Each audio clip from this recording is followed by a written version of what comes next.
Hey everyone, welcome back to Rhythm Railroad. I'm making a video on how I wire my blocks for block detection. And the reason I'm doing this is because I've done basically my whole layout and I never really got any footage on how, the details and the specifics about how I go about doing this. Now the way I do it is not necessarily the right way. It works for me, and so far I've had success with it. But I know certain people wire it differently, and I kind of took the lazy man approach, which is that I wire my turnout to the previous main line for detection. More about that later, but basically it saves me a wire going to the main panel for every single turnout, which I would need to do if I wanted to independently detect the turnouts. It's definitely a better way to do it if you're going to really get into it, but for me it's not necessary right now. I might do it in the future, but for now I'm gonna continue to do it the way I do it. I could always add that later. So anyways, here's what I'm doing, just so you know what I'm actually wiring up. Here in Saratoga Springs, originally the main line came from the south, and then it split into the siding, and then it went right out. So there was only 2 tracks here. I decided to add an Amtrak station platform track off the main line here, just to alleviate a little bit of the traffic that I was having, and just to be able to have more options with the passenger train. In fact, I might even do 1 or 2 more somewhere else in the layout, just to unclog things as trains head north and south. I could always have the Amtrak waiting there, for passengers or whatever. Now it is smaller. My only concern was that because it's smaller, I can't fit like a full-size freight train in there. But that's why I'm dedicating these sidings to either short trains or more specifically my Amtrak. So that's what we're adding today. We're gonna basically just wire up this siding here. Now I already have it programmed, but I'll show you how I program it anyway, so you can understand how the JMRI part of it is also done. So we'll go step by step. First thing is to run the feeder wire. So I'll see you there. All right, so here we are on the actual location of the layout for that Amtrak siding, which is where the Amtrak train is sitting on right now. So what happens is, as the main comes in from the north, it splits here into what would be the siding and the main, and then there's a little spur here for the lumber facility, but this is basically the siding continued here, and here's your main.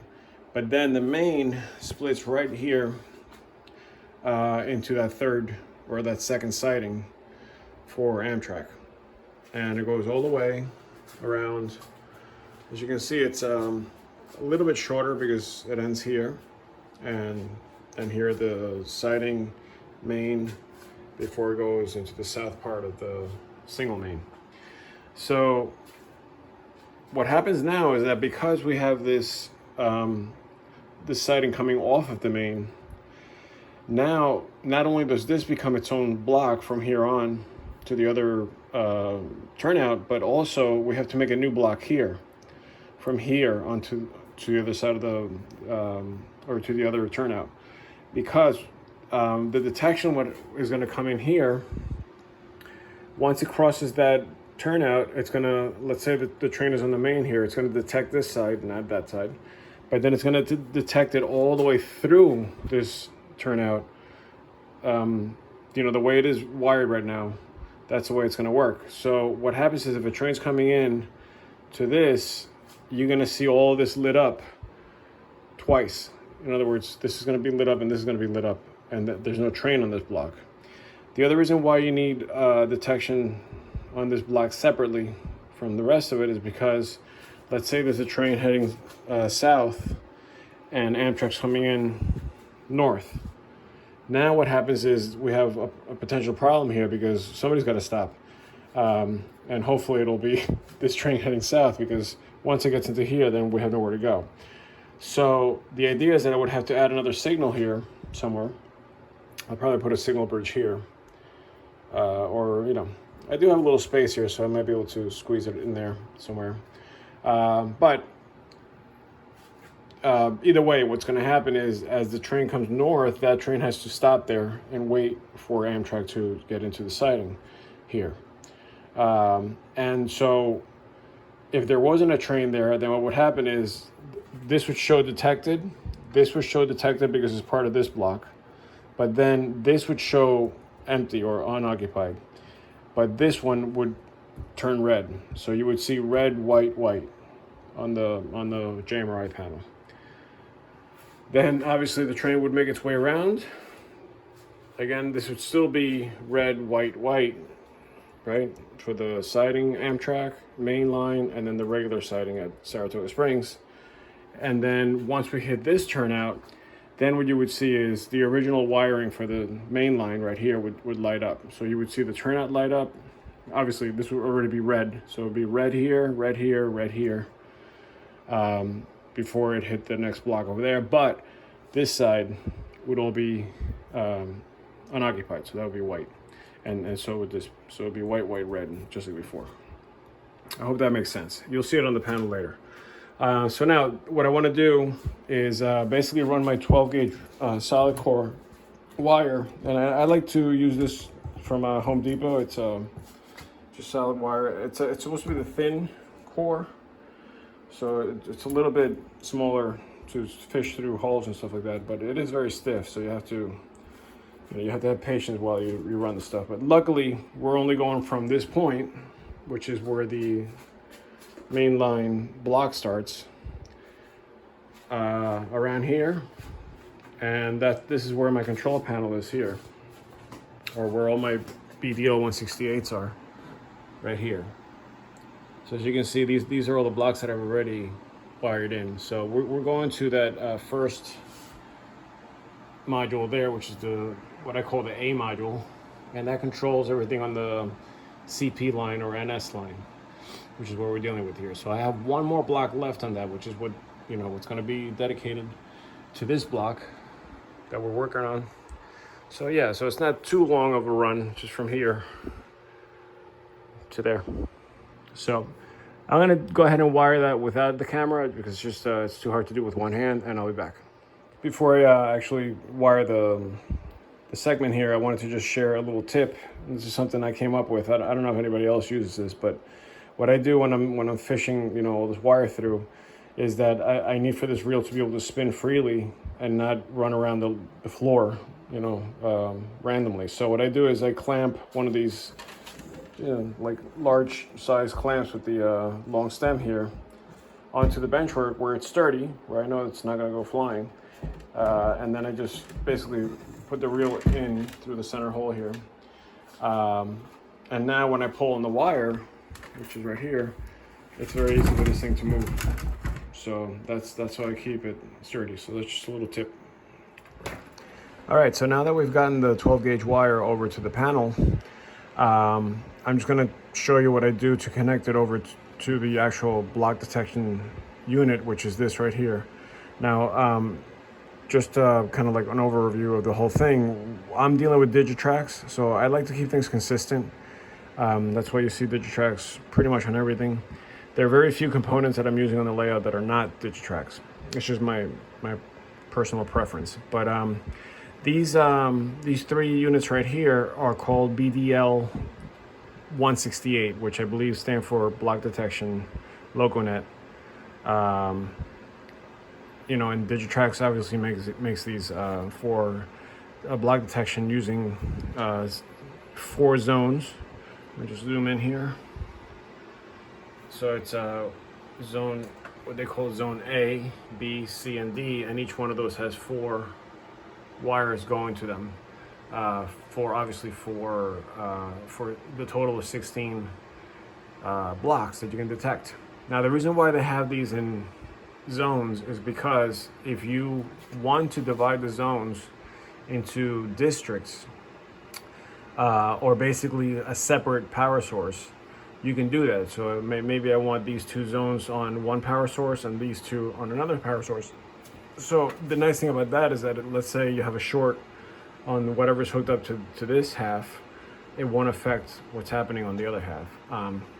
The way I did it, because just the way my layout turned out to be, I used the first entire block detection unit, the BDL168, for my CP line, which is my main line. And then I used my B unit for my CSX branch, which I'm still not done with. That's why you see some empty blocks here. I don't even think I'm going to be able to fill them completely because there's not as much track. But my C unit is for my staging, and my third level, which is basically a return loop. So what I did, instead of like splitting the zones, is I just put one booster per BDL168. So what I have here is basically my command station, which acts as a power source, the DCS210 right here. But then I bought a DB220, which allows you to split it in half. So it's basically like having two of these, or two separate districts. So just a space saver, basically. So I have this unit running the A line, which is the one we were just talking about. And then this is running the B on one side, and then the C on the other side. So again, one unit for this, one unit for that, and it's the same unit for this, but it's a separate district. And that's how I have it in case, for example, if there's something that goes wrong in staging, it's not going to turn off the rest of the layout. Or if something happens on CSX, it's not going to turn off anything else. So that's how I have it right now set up. I did subdivide further by using this thing called a PM42, which basically takes one power zone and splits it into four zones of, four zones that can be detected for shorts. That's why I have four relays here. But something's going on with this thing. I bought it used, and I think I know why now. It's just not working properly. So I've been just going directly with a separate bus, which also is part of this, but that's not feeding through this. It's going directly from my main control panel, my main control box here, to the layout as a plain bus. And what that does is basically my yards and my spurs and things that don't need block detection. So that's why I'm using those. Anyways, back to what we're talking about here. So we're gonna basically take the wire that just came in from the layout. See if I can find it. It's right here. And we're going to, obviously feed it through here, get it as neat as possible into this. And then what we're going to do is we're going to use the empty block that I have here, which would be block 13. This is 16, 15, 14, 13. And connect it. And once I connect that, then I have detection to that block that we just added on the main line. If you're wondering why there's only one wire, is because the way block detection works, at least with this system, is it only reads one side of the track. The other side is what we call common. So that's where you would run the power, the B cable is what I call it, out to the layout, but that goes directly to the layout. So there's a main bus, which is I use white wires for that power up the opposite side of the track, and then there's all the blocks separately here. So basically, just to make things simpler, what I'm trying to say is that every single one of these wires is going to some kind of A rail on the layout, and the opposite, the B rail, is going right to that white wire. But they're all going to that white wire on the B side. So anyways, what I'm going to do is I'm going to feed this through, make it all nice and neat, and then I'll show you how I actually connect it. I'll be back. All right, so now that I have the wire neatly, passed through along with the other wires that are going to these, or this section of the wiring, I wanted to just show you something that I like to do. Because these wires are so thick and they have so much, I guess, strength to them, what I do is I come up with some kind of anchoring system, so that when you actually plug it into where it's supposed to go, it's not pulling on the actual screw here or the terminal. It's all the pressure is being, I guess, released or held by some kind of anchor point. So in my case, I just basically I attached a piece of wood here, and I just drilled holes, you know, all the way through, so that when I run a wire through here, this has got no weight to it. This is where all the weight is behind it. So this has a lot of force behind it, and now I could just, you know, put this into the terminal without really putting a lot of stress on the actual screw here, which you don't want to do because I've already messed up one or two by doing that.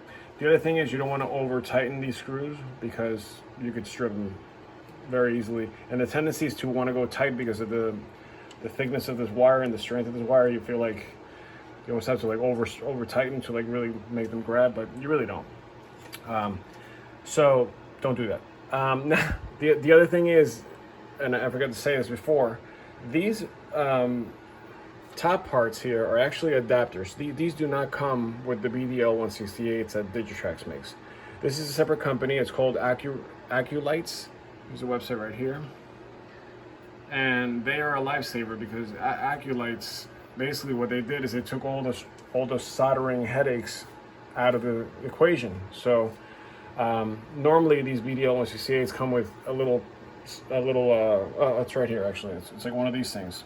So this basically just slides on to all the contacts here, and then all you get is these little tabs that you gotta solder wires to. Now it's easy with this because I only have to solder, you know, 2 wires. But here, I don't need that headache. So that's why Aculights is amazing, because what they did is they took that out of the equation with everything, even the power and the districts and, you know, the zones and all that stuff. So now I simply just attach the wire, and there's a screw terminal, so I just got to tighten it up and I'm good to go. So here's what I do. What I do is I get the wire kind of like ballpark, so I know that it's pretty close to where it's going to be. You know, you could always tweak it later. But then once I'm there, then what I do is I stretch it out and I strip just the top part. You don't have to strip a lot, but just enough to get a little tip to make contact there. You know, don't go too big because there's always a tendency of one wire pushing into the next, and you could get a short and then really screw this up. So I want to show you the kind of strippers that I use. I like these. I don't even know who makes this, but looks like Capri is the name of the company. But you know, these are available in many different companies, and the reason I like these is because you don't have to mess with the traditional type of strippers where it's like, you know, you got the one blade and you're trying to like force the sheathing off the wire. It gets tiring. But the other reason why I got this is because you could strip wires in the middle. Basically, you put the wire in here, and then when you squeeze, it basically just pulls the wire sheathing. It cuts it and pulls it apart like that. So you can see that instantly you have a stripped wire in the middle. So that's great for like feeder wires and stuff under the benchwork. But obviously over here, what we're gonna do is just basically take the tip off of this wire here. And just try to get a good focus here. And you know, again, you don't have to go very deep, so just a little bit. And then once you do that, sometimes it just gets a little, you know, a little clinger here. But once you do that, then that's enough. That's all you need really to make it into the terminal with a good connection. So now what I do is, you can usually do this by hand, but sometimes I use pliers just to get that, you know, angle better. But I try to get it so that I'm not putting a lot of force on the actual terminal. So try to get the bend at the top here, just so that this thing just slides in, and you're not really forcing it to do anything. What I do is I go past it a little bit, so it wants to go in, and then I just kind of do that. So see how it stays on its own? That's all you need, really. And then just take your screwdriver, wherever that may be. Here it is, and just again screw it in, but don't over tighten. Just enough to get a contact right there, and that's all you need. All right, so that's basically all it is. Now, the hardware part is done as far as, you know, detection. All we got to do now is go back and go back to the layout and switch the feeders that were on the other detection over to this block so that it detects separately. So I'll see you there.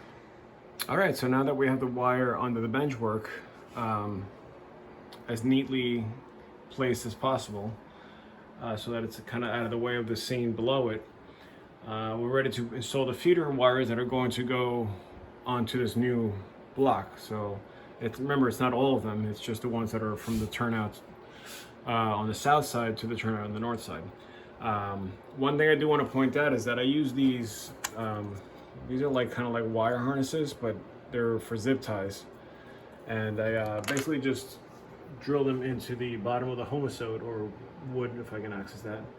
And that helps me keep everything, you know, neat and out of the way.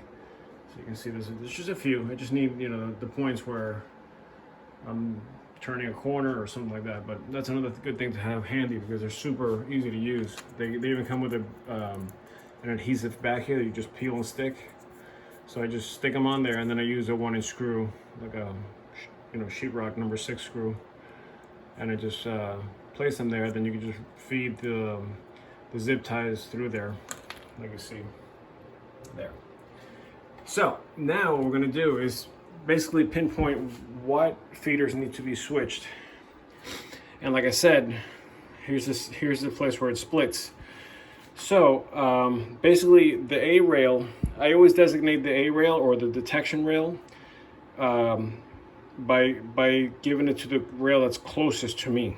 So this is the detection rail for this track, this one here, and this one here. So I know that that's the rail that's picking up the detection. The other ones are the B rail or the common wire. So all of these are connected to that one wire on the B side. So what I also do is that I try to place my feeders every time there's a connection, flex track, so that there's always, you know, a chunk of track, but then there's always a guaranteed feeder wire. So you can see there's one here, and so on and so forth. Now these were the first few solder joints that I did when I first started doing the layout. It was one of the first sections I did. So I made the mistake. Well, it's not a mistake, but I just overdid the soldering, as you can see here. So I soldered on the inside and on the outside. Not that it gets in the way. I mean, the trains are running through there perfectly smoothly, but it just looks a little bit chunky. So, you know, I do apologize for that. But anyways, the feeder wires are going through under there for the most part. So let's go back to this first one, because I do want to stay in order here so I don't have a mix-up. What you definitely don't want to do is have one wire that you forgot about, and it's connected to this part of the block detection as well, and that could very easily happen. So just go in order, keep things neat, and keep it consistent. So this is the first one we're going to deal with. The other thing I did originally, which I'm glad I did throughout the entire layout, is that I used wire, and it's actually, this is Cat 6 Ethernet wire. I like it because it's thin, so you can sneak it under there and you don't have this big chunky wire going through there. And because it's good enough to get the power to the rail. So, you know, I haven't had any voltage drops or anything like that. I do think you need a lot of feeders though, if you're using this thin wire, just to make sure that you don't overload one of the wires. But even when I have done that, like I have done like very big sections with just one feeder cable and like 5 locomotives on top of it, and it takes for me to really push it for these wires to kind of fail. But anyways, what I like about these wires is that you always get a solid color, and then you always get a striped color, same color but with a stripe. So now I've dedicated the solid color to my detection or my A rail, and the striped color to my B rail. So it's always consistent. So now when I go under here and I look for that wire, it's a lot easier for me to know that those two solid blue wires are the ones that are detecting, and I don't have to worry about the other wires with the stripe. So I do know that, you know, obviously, if you look, it's just common sense. If you look at the the part underneath the benchwork here, you can figure out that this is the track that's in the middle, and that's the track that's at the far end, and then obviously the new track is over here somewhere. So this is the wire I need to disconnect. So that's going up to the detection wire up there. So what I'm going to do is I'm basically just going to cut it somewhere over there and then just feed it over to the new wire. So I'll be right back.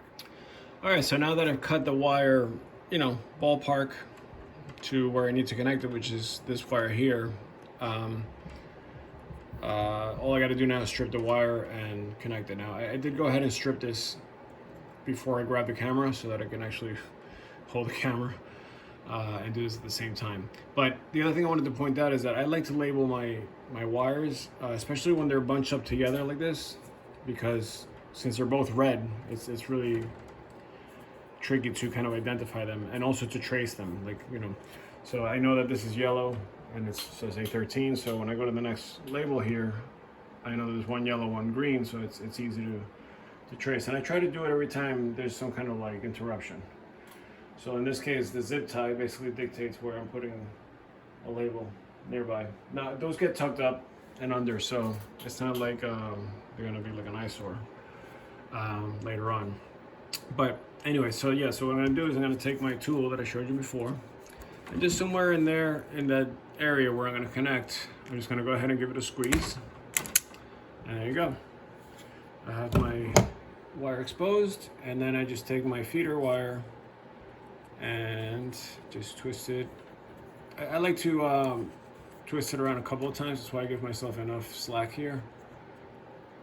And I also don't like to make it too exact from here to there, because if for some reason you break the wire, which I've done before, then it's too short and then you can't reach this. So just give myself a little bit of a, you know, little slack there, room for error. So that, you know, this is loose right now. I'm going to try to tighten it up. I need both hands for that. But once you tighten that up, I'll leave it like that for now until I get the time to solder it and just make it a solid, you know, permanent joint. But I want to test it out before I do that. That's why I'm not going to do it. So I'm going to go ahead and do the rest of them. I think there's like 4 or 5 total within this run, and I'll be back. All right, so it looks like we're all set now. I have all the feeder wires from the center track, which is the main line, starting from this point. So feeder, I'll go under here so you can see. There's a feeder here, a feeder there, and so on and so forth. I went all the way to the next, to the last, well, this is actually the first one I installed. And then from this point on, that's a different block. So that'll show up from here to, including the turnout, that'll show up as its own thing. And then on this end, from this point right here, right, where's the gap? Oh, right here. From this point to, including the turnout, to right here, there's the gap. It'll show the rest. Oh, one thing that I wanted to mention when you cut your gaps is that you need to be careful not to, you don't need to cut as many gaps as you think. So some people think you have to double gap everything, and you really don't. What you have to just keep track of is which rail is your detection rail. And just like I said before, in my layout, the closest one to me is my detection rail. So in this scenario, for example, where this gap is right here, if you notice I have a gap here but not here. And the reason being is that I have to gap for 2 reasons. I have to gap for detection, which is my detection rail right here, but I also have to gap for the frog because my frogs are powered. So you can't have a frog without a gap because it'll short circuit once you switch the turnout. So that's why this is acting as 2 things. This is acting as the gap for the frog and for the detection, separating this. The computer doesn't see this track. This is just simply to give it the other polarity of the power coming into the, you know, the layout. So this is your B, your common rail, your B rail. But if you notice on this track, I have 2 gaps. And oh, by the way, you don't have to have the gaps like right next to each other either. So I have my frog gap here. So my frog is basically all of this here, including the frog. And I don't like to put my gaps really close to the turnout because I just feel like there's a lot of movement here. So I usually just pull them back a little bit so it's a nice sturdy glued track here. And then my detection rail, which is this one, I put the gap back here. Now you're gonna wonder why I did that, and it's because I didn't want my signal to be that close to the actual turnout. So I wanted my signal to be here. So that's why I put the gap here. This way, once the train crosses that gap, it'll knock the signal down and then it'll detect the next block. But either way, if I don't like it, I can always move it, further up, put the signal here, whatever. But let's go to the other side now and see what that situation is. So here we are. We have a gap for the frog, right? But that's also the detection rail. So same thing. This is acting as two things. It's doing two jobs. This one is my frog rail, but I wanted my signal here. So I cut my gap for the detection here. So now that I have everything basically hardwired, or all the hardware is set up, now we're going to move over to the software part, which is JMRI and doing all the programming. So I'll see you there. All right, so before we get to JMRI, I just realized, like I normally do when I'm doing one of these projects on the fly, that I need one more step. I totally forgot about this one step. So here's the situation. Because we have originally designated this center line as, originally it was just one siding or one main line. Because of all these divisions that we made with the turnouts, now what happens is this is connected to the same block or the same wire as this little section before it gets to the actual turnout. So because of that, and because I want to make things look a little neater on the screen, every time let's say this locomotive right here, every time that the locomotive crosses the gaps over here, it's going to light up on the screen this block and that block. So it's going to look a little silly. So what I have to do is add an extra block to either switch this one out and make it its own block, or switch that one out and make it its own block. Now, the way I'm going to go with it, for obvious reasons, is I'm going to go with changing this one out because the wire only has to go from here to there. It's a very short wire. So I'm going to go ahead and do that. This way they both don't register as the same thing or occupied. I know this is a hobby, but if you can imagine, this might be a mile away from this. So on the screen, both of them lighting up would not make any sense. So the goal is to have the locomotive come into that block, light it up without lighting up the main, either there or here. Then when that locomotive enters the main in that section that we're trying to isolate, it only lights up that section, but not this. Then when the locomotive exits, it sees the new block that we're about to wire up. The good news is that we only have to basically take one wire and connect it to the new wire that we're adding to the BDL 168. So we'll go ahead and do that, and I'll be right back. All right, so we're back at the panel, adding that extra wire. But of course, things can't just be simple. I realized that we have maxed out our BDL 168A. And if you remember me saying that, these zones are split up so that you can basically dictate what's powering each zone, well, that came in handy just now, because what I had to do is basically steal from the B unit one of the blocks. So what I did, just to kind of like keep things separated, so I know that something's different here, I gave myself the 16th block, which is way on this side. But this entire unit is being powered by a different bus altogether. So I wanted to keep the bus from this unit also feeding this one wire. So here's how that works. There's good and bad news. The good news is that I can't do that. So what I basically did is I took this wire, which is what's feeding all of these zones, and in the back of the panel I split it, and I added a wire that came out through here and only plugs into zone D. The rest of them are being fed by that other B wire, the other bus. So this bus is A, this bus is B, and because this bus is split into these three zones, all of these are getting the B bus, and this one top one is getting the A bus, which is sharing from here. Okay, so again, this zone D is being powered by that bus, that common wire, not the common wire, that bus.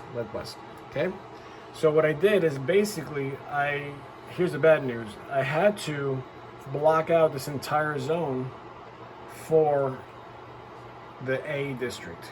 That's why I put A district here, and this is just one of the blocks from that zone. So this particular wire is feeding off of the same wires, the same power source as these. This one is a separate, these two are separate power district than those, so it's a different power source. But the good news about that is that now, if something shorts here, it's not going to short out this wire. So anything on the CP line, including that, is going to run as normal. The CSX line will shut down, and obviously this is not even part of this. So that's what I had to do because I ran out. I had 16 blocks already in, so I just basically grabbed one from here. If I need to add any more to the CP line, I'm just basically going to use the 3 that are still on that district, and then I still have more for the CSX line here. So I think I'm okay with blocks. All right, so now basically all we got to do is connect that feeder to this wire, that one single feeder, and then we'll be in business and we can go to JMRI. All right, so that was super simple. I basically just cut this wire from the source that I had back there, and then just basically fed it to this new detector wire right here, which is only going through here and into where I showed you before. So that was super easy. So let's head over to JMRI. All right, so here we are at JMRI. I did take a little time to kind of do like a little setting up before I got to the video part of it. So there's some things that are done, but I will show you what I had to do to get there. So the first thing is that we need to get the panel into edit mode so that we can make any changes that we need to. So the way you do that is either you go to Options, Edit Mode, or you can just hit Control E on the keyboard and it's the same thing. Okay, so now we're in edit mode. You can tell because you go into the grid and there's a lot more options up here that were not there before. So now that we're here, what we need to do basically is figure out what to do with this center block here. So basically we want this to be separate from this turnout and this turnout so that they don't all light up. Now currently, let me just get out of edit mode real quick so I can show you what's going on. Currently there's a locomotive sitting just north of this whole Saratoga Springs section, which I showed you before. It's that NS locomotive. So what I'm going to do is I'm going to move that locomotive into the block so you can see what happens and how silly things look when I do that. So let me just go ahead and do that. So we're moving along, and when we enter that block, you'll see that we get more detection than we need. So we basically detected the old line. So this would have been one big block because this siding was not here before. So that's correct for that situation, but now we're gonna obviously split this up. So the first thing we need to do is create a new block here so that it doesn't detect as part of that or this for that matter. Okay, so I'm gonna back the locomotive up one more time to get out of that so it's not confusing. And once I exit that block, you'll see that everything goes back to unoccupied right there. All right, so the locomotive is sitting right here, just north of Saratoga Springs. All right, so we'll go back to edit mode, Control E. And now what we need to do is make sure that we can name that new wire that we had placed here, you know, the longer stretch of wire that we had placed here and that we had swapped from the main line over to that wire. So the reason why right now it's not reading that other wire is because we haven't designated or we haven't assigned that wire yet. So here's how you do it. You have to go to the main panel of Panel Pro, and I just have this, you know, on 2 separate monitors just to make it easier to function with, to just get around. So once you get to, this is the main panel of Panel Pro. Once you get here, then you go to Tools, and then you go up to where it says Tables, and then you'll see something that says Sensors. It's the second one down. So you hit Sensors, and that basically opens up this window with all of the sensors that I have either assigned or available.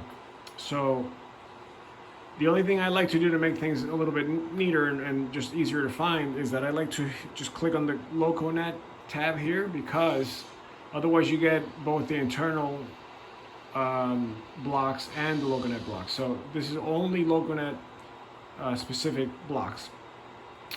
I like to label all my blocks with letter names first, and then the zone or the block that I'm actually programming to. It doesn't need to be that way. You can name it whatever you want. But what that helps with is just keeping things in order. As you can see, it's A first, then it's 1 through 16, then B, 1 through 16, C, and so on and so forth. But if you notice, B only goes up to 8 because I have not used any more of those blocks, with the exception of this new block that we're going to add in just a couple of minutes. On this side, these are the automatic numbers or addresses that Digitrax assigns itself. So this happens automatically when you plug in the BDL 168s. And by the way, just a side note, if you have multiple BDL 168s, you have to give the other two a different address than the default. Otherwise, you'll be using the same addresses for 3 things. So just make sure you read into that and switch that. Okay, so right now what we want to do is create a name for the block that we have on the side, like next to the siding for Amtrak. So I went ahead and did that. I found the block that I needed, which is the 13th block from the A unit. So that's why you see here A12, A13, A14. And the way I did that is basically, this wasn't here at all before, this label, and this number was up here somewhere, floating around, because it wasn't assigned yet. So I figured out what A12 was, which was 2460, and then I figured out what A14 was, which was 2462. And then I was looking for 2461, and I found it up there, so I basically clicked on it. And then once I clicked on it, I made sure that it said inactive unless I was actually tripping it. So I'm going to move that locomotive forward one more time so you can see this switch to active. And that's another way to identify that the block is correct. So you'll see once I trip that block, it'll go to active. Oh, I'm sorry. So what we're trying to do with the locomotive as I move it forward is to have that block trigger. So again, I've already hooked up the feeder wires from the track to that one particular wire. So you'll see it activate as soon as it trips that block where it says inactive right now. See, there it is. It just jumped into that block, and I'll try to zoom in so you can see the black NS locomotive right there. That's sitting on that block. Now watch what happens when I move it out of the block. I'm gonna back it out. Right now it says active on the screen, but when I back it out, it'll say inactive right there.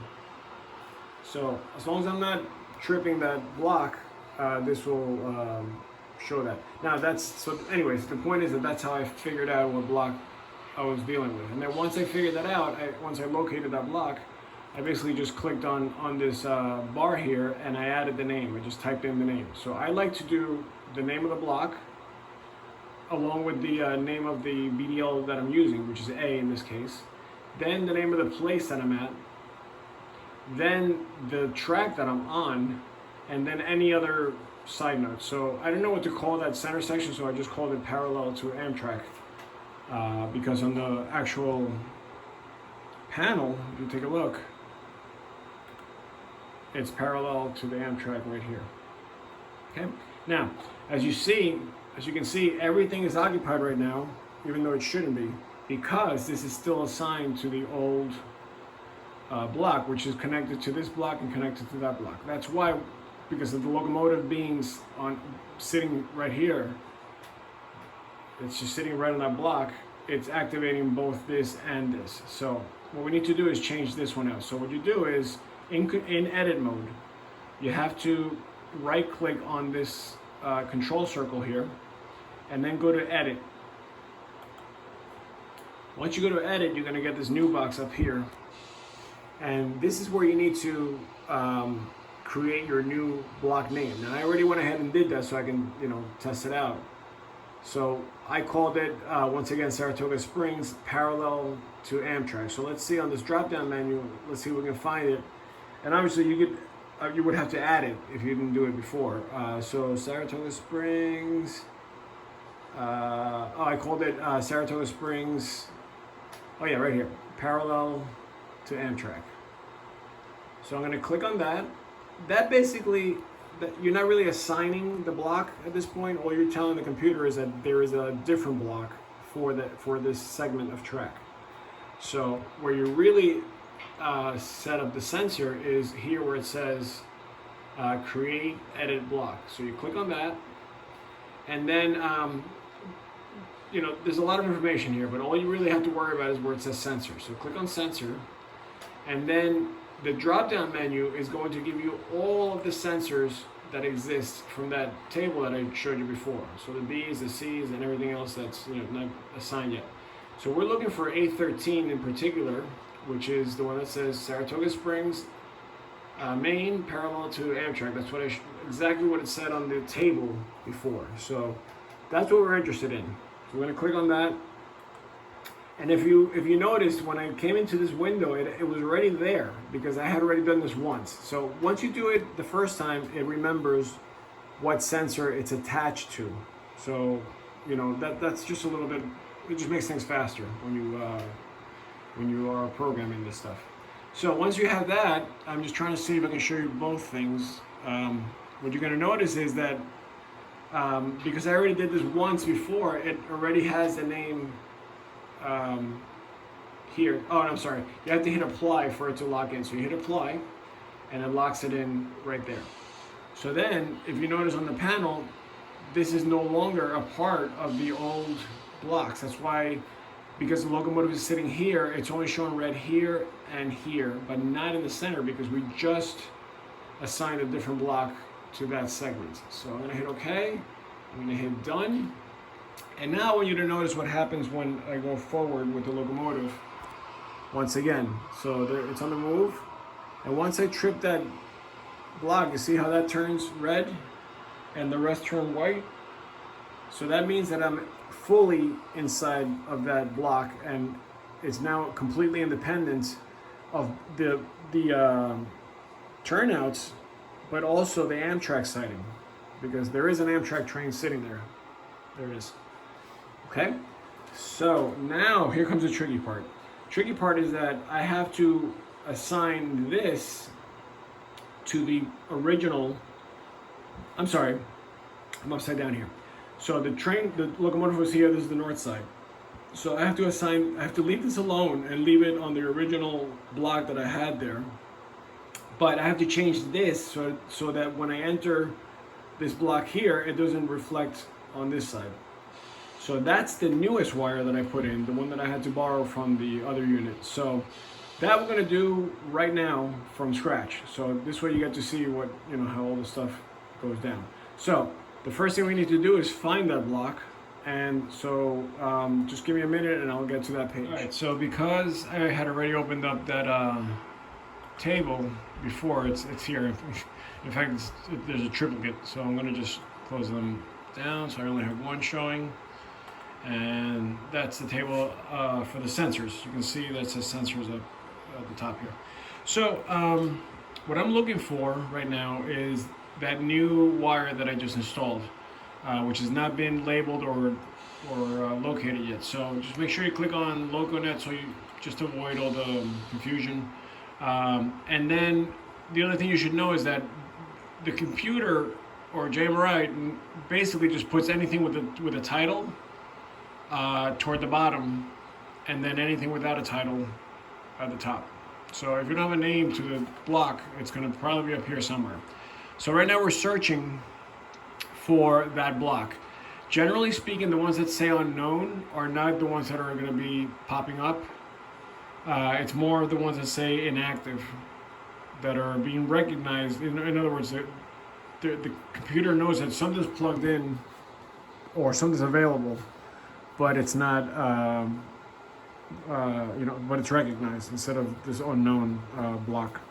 In fact, I'm not really sure what the unknown is really there for or why it's there, but I've never had to use that, so it doesn't matter.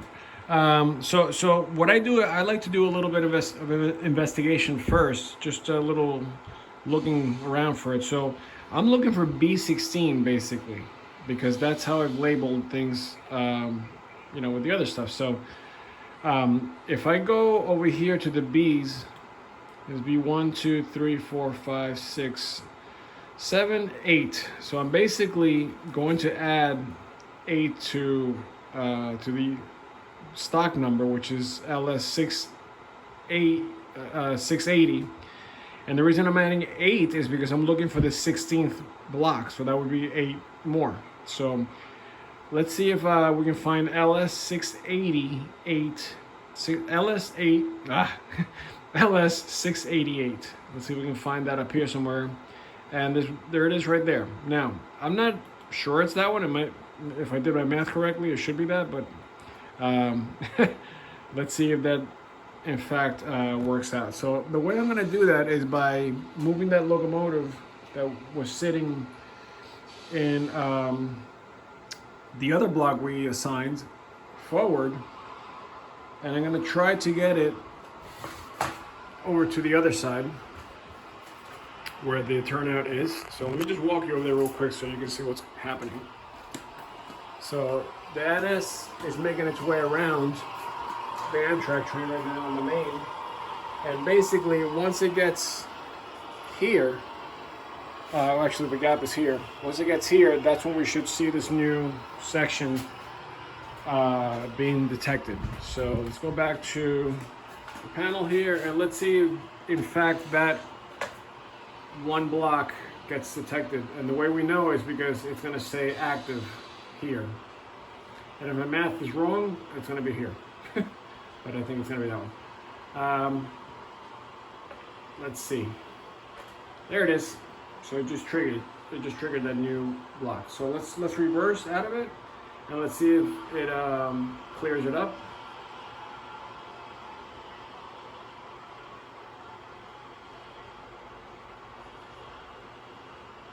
And bingo. There it is. Okay, so now we know that this section or this block is working. It's being detected correctly. So now, here's the part that you didn't see before. What you got to do is you got to name the block. So again, you want to give it a name that's going to make sense. It's going to stay consistent with the other ones that you have down here. So the first thing you got to do is click on this area here so that it gives you the option to write. And then what you're going to type in first is the letter of the BDL unit that you were using. So in this case, remember, we took it from the B unit we're borrowing here. So we're going to write B and try to keep everything consistent with, I like to use everything in caps, in capital letters, so that I don't have to worry about it. So B is the first thing of the first information you need to put in there. Then the number of the block, which in this case is 16. And again, the reason I do that is just keep things organized and consistent. Then I'm going to give it a space, and then I'm going to name the area. So it's Saratoga Springs.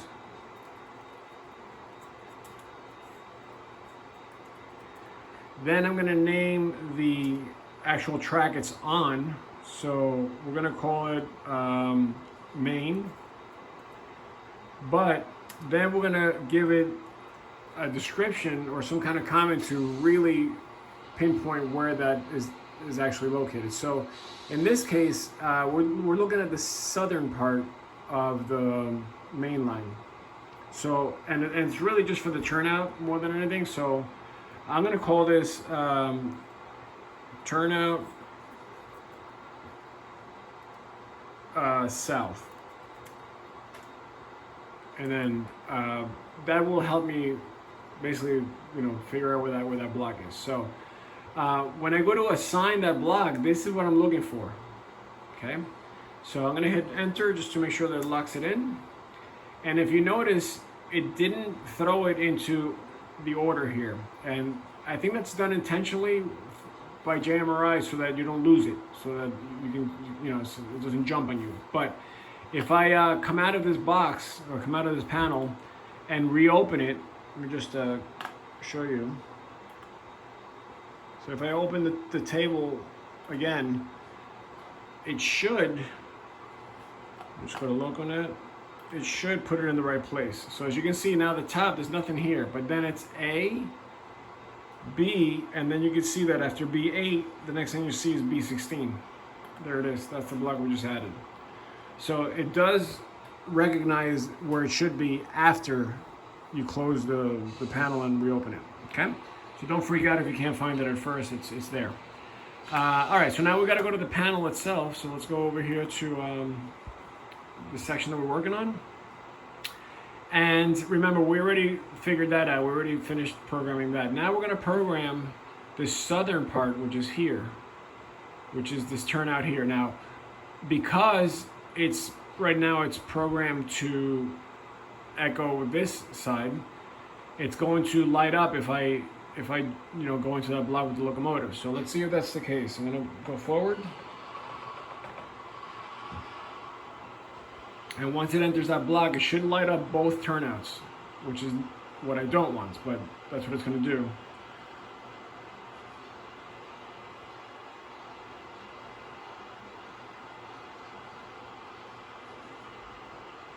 I'm not sure why it's not doing it. Oh, it might be because, I think I know why. Because the wire isn't actually making contact. All right, so now that we're back at the panel here, what we want to do is change the name of the detection block that this southern turnout is seeing.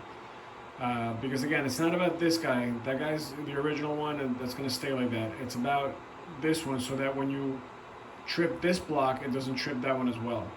So what you got to do is go to the control circle that you see here and right click and then go to edit. And as you can see right now, it's got nothing assigned to it because that's a new turnout that we entered. So what we want to do is, oops, I'm sorry, you see there's nothing here. So what we want to do is basically assign something to it. Now the turnout itself is not assigned because there's no tortoise machine there yet. Once I have it and once I have an address for it, that's where I would place it. But right now we're just worried about sensors. So here where it says block, that's where you take care of that. Now you see how right now it says Saratoga Springs main track? That's because that was the old name. That's the name that we're giving right now to the other turnout. But now we got to change this. So we want to call this something different. We're going to call this, give me 1 second. My phone's running low on batteries. I want to make sure I plug it in. Okay. So we are calling this something new. We want to call this, let me just erase this here. Actually, I'm only going to erase the parentheses because everything else is the same. So Saratoga Springs, Maine, but we're going to call this, like before, turnout south. Now I'm calling it turnout south, even though it's more than just a turnout. It's actually it's like a segment of track, but It doesn't matter what you call it. It's just so I know what I'm looking at. And again, you can switch, you can change this anytime you want. So turnout south is going to be the name of the block, and now I have to create an actual sensor. So here's where you create it, and then look for a sensor. So you hit that, and that puts you on this window where it says edit block, and then the name that we just assigned to it. And then what we want to do is look for a sensor. So we're going to go to sensor. And you see how there's nothing here? That's because it's never been assigned before. Unlike the other one that I showed you that was already there because I had done it before the video. So here, we're gonna do the drop down here. And now remember, we're looking for B16. So let's see if we can find that. There are the B's, and look at this. Here's 8 and here's 16. That's the one we want. So we're gonna click on the B16 block, and then all we gotta do basically is hit apply, and that locks it in. So now every time this turnout, this segment, or the turnout, which is part of a segment, gets tripped, it's going to look for that block that we just created. So I'm gonna hit done, and then we're gonna go back here and see what happens when I jump into that next next block. So let me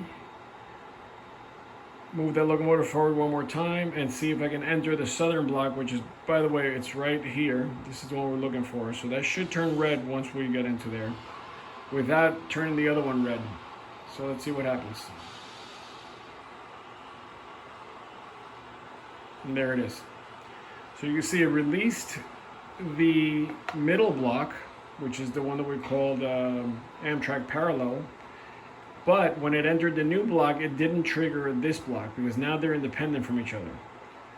So I guess that's the tricky thing. I didn't even think of that part of it, but if you're gonna do a siding within a section, you have to separate those two things. Otherwise it looks at it as just one big block. So let me get out of edit mode here. I'm gonna hit Control E so you can see it clean. And again, the reason why you see this siding here red is because the Amtrak train is still sitting there. But what I want to do is I'm going to take this a little bit further. I'm going to bring the locomotive even further south so that I trigger the next block, which is part of the next turnout. So what I should be seeing is that this turnout and this whole thing here, oh, right here, yeah, this whole section turns red. Okay, so that works. Now, the idea is that as I move north with this train, or this locomotive, you're gonna see the new block light up, then the other new block light up, then the old block, which is this one, light up, and then this is part of the exit block. So let's see if that's the case. We're going to, I'm gonna just try to go fast here. We're going to reverse the locomotive, which is sitting on the southern part right now, and I'm gonna let it fly. And you'll see that as it moves along, it should trigger the next block. There's the next block. And then it should trigger the next block very soon. There it is. And I can fix those little delays, by the way. And then we should trigger this one next. That's going to take the longest because it's got to get all the way around. But yeah, there's a way to control the delay that I have set from before. And the reason you have a delay is because if all the trains or all the rolling stock doesn't have resistors, there it is, then sometimes you get like flashing, and there it is, now it's out completely. All right, so we're out of the section. There's the locomotives coming to a stop, and we're on the northern part, so that's detecting correctly. Northern part is this side here. Southern part is this side here. So that's basically all there is to wiring and connecting a block. It's a lot of work, and it's a lot of wire, and it's a lot of programming, but you know, once you get the hang of it, it really just kind of, it all makes sense, especially when you get positive results at the end, because I've been through some of them that are not so positive, and you get very confused very quickly. But that's my method. That's what I try to go with. I know there's different methods. And I know I can always improve, and I know that I don't know all of this 100%, but that's what I'm going to try to use until I decide to take it a step further. So, all right, I hope this helped, and I hope you enjoyed the video. See you in the next one.